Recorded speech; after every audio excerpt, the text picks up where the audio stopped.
there on your Genesis machine. And I guess what our viewers are interested in is how this is really better than what they've seen before. So if you can sort of focus on that as you run through a couple of games. Well, the first game I have here is Michael Jackson's Moonwalker, which was actually designed by Michael himself.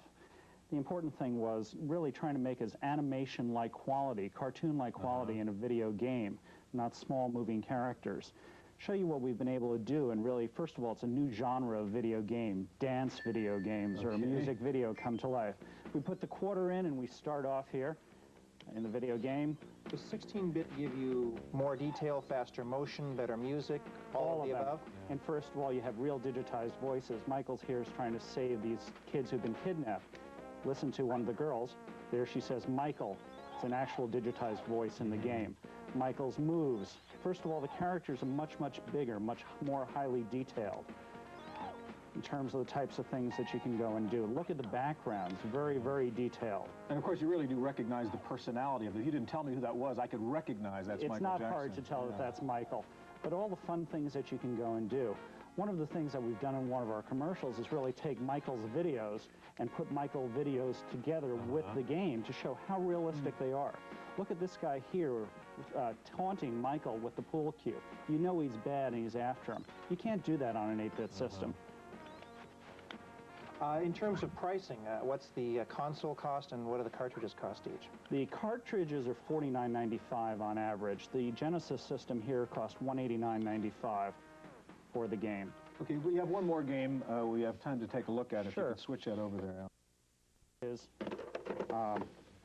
Mickey Mouse starring in the Castle of Illusion. Is this the first Disney character in a video game? Yes, on the 16-bit system. He has been on other video game systems over the years.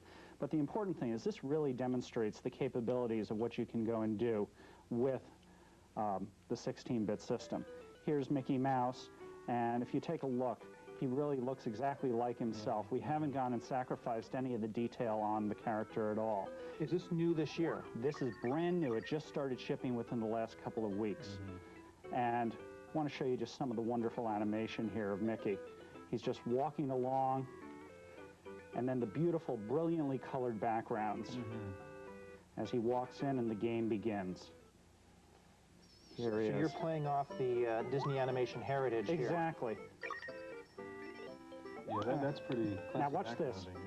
There he is, and he's just, you know, waiting for it. One of his old moves from the cartoon? Yeah, Exactly. Now, he's pretty close to the edge there. Let's see, you know, he might have a little problem. Uh-oh! Oh, look at the emotions on his face.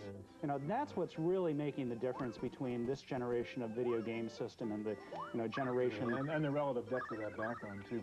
All right, you've shown us what 16-bit can do. I want to move over to Bob now and take a look. You've got a CD-ROM player, not a CD-ROM, but a CD player, in fact.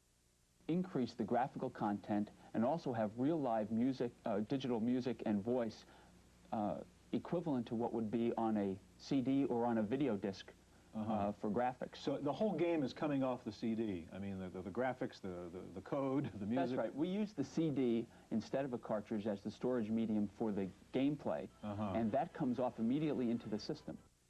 I mean, well, you have to buy the CD player to go with the system. Right. It's $399. All right, I see the game is up here. Describe what's going on here. East, the ideal utopia. This is the introduction of the world East. And what's revolutionary about it is that we're able to have, as you can hear in the background, a real description from a person who brings the player into the game and into the world, and brings them in and gives them the sense of realism and the sense of a real community that hasn't existed before. So you got a storybook reader here, which obviously you can't put on a cartridge. Exactly. It's, how much is the game? the game itself is $60 retail.